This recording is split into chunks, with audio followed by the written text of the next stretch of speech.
Bonjour à toutes, bonjour à tous. Donc nous allons aujourd'hui entendre un nouveau texte du prêtre Nicolas Vukic. En fait, cette émission, vous allez la voir certainement au mois d'avril et elle est enregistrée le 23 janvier. Là, nous sommes le 23 janvier parce que je prends de l'avance au cas où effectivement parfois j'ai pas le temps. Voilà. Alors, aujourd'hui, je vais vous lire un texte sur l'Esprit Saint, sur le souffle du Saint-Esprit. Et ce que je veux dire, c'est que de toute façon, la seule chose qu'on peut apporter au monde, c'est ce qu'on est. C'est-à-dire que la seule révolution qui vaille, c'est la révolution intérieure.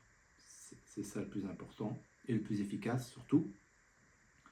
Parce que bien sûr que parfois, on a envie de parler politique, mais la politique c'est comme l'art, s'il n'y a pas de culture, on tombe dans la barbarie, et la politique normalement devrait être effectivement de la même utilité. Et on s'énerve parce que en ce moment le monde effectivement est en dessus-dessous, c'est un peu la pagaille, mais on n'a pas de pouvoir là-dessus. On n'a pas de pouvoir. Donc, on ne va pas convaincre des gens qui n'ont pas nos idées. Ils ont leurs idées, nous avons les nôtres. Donc, de toute façon, c'est peine perdue. Et je crois, enfin, ça n'empêche pas de dire certaines vérités, mais bon, qu'on croit nous vérités, mais il y a les faits. Hein. Les faits sont des vérités, ça, ils sont. Voilà, les faits, c'est des faits, 2 et 2, ça fait 4. Mais je pense que la seule révolution qui vaille, c'est effectivement la révolution intérieure. Voilà. Alors, lorsque je discutais avec Sœur Rosa Maria Napolitano, une fois je lui ai demandé qu'est-ce que ça veut dire le Père, le Fils et le Saint-Esprit. C'est compliqué ça, la Trinité. Et elle m'a dit une chose assez surprenante. Je vous le livre, ce qu'elle m'a dit. Le Père, c'est l'amour. Le Fils, c'est l'aimer.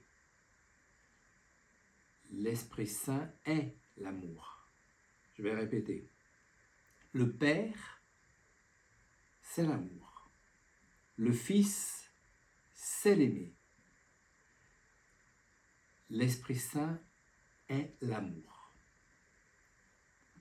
Alors, je vais vous lire un texte, cette fois-ci, sur le souffle de l'Esprit Saint. Sans le souffle de l'Esprit Saint, vous ne pouvez expérimenter la puissance de la prière. Car les mots, même bien choisis et beaux, ne suffisent pas. Vous pouvez certes offrir de belles images et de magnifiques envolées lyriques sur la prière, mais si vous ne priez pas, vous restez désarmé.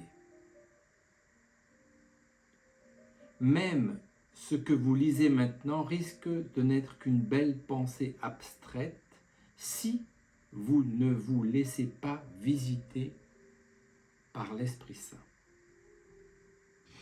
Le seul capable de vous faire expérimenter la puissance et la grandeur de la prière.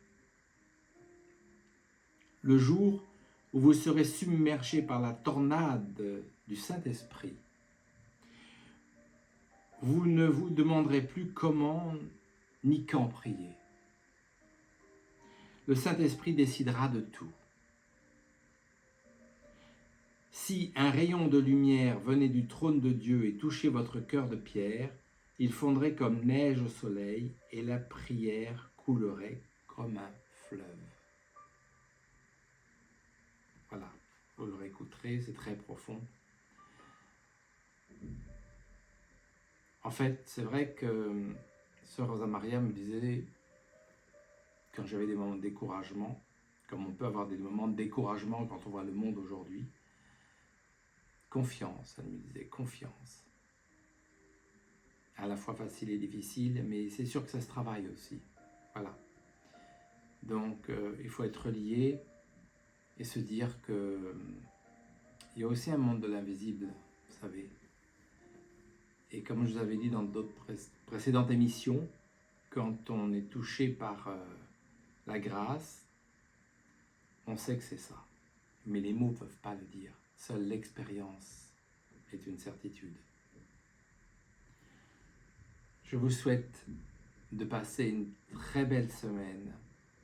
Je vous dis à la semaine prochaine et vous le savez bien sûr que l'événement, c'est Dieu. Au revoir.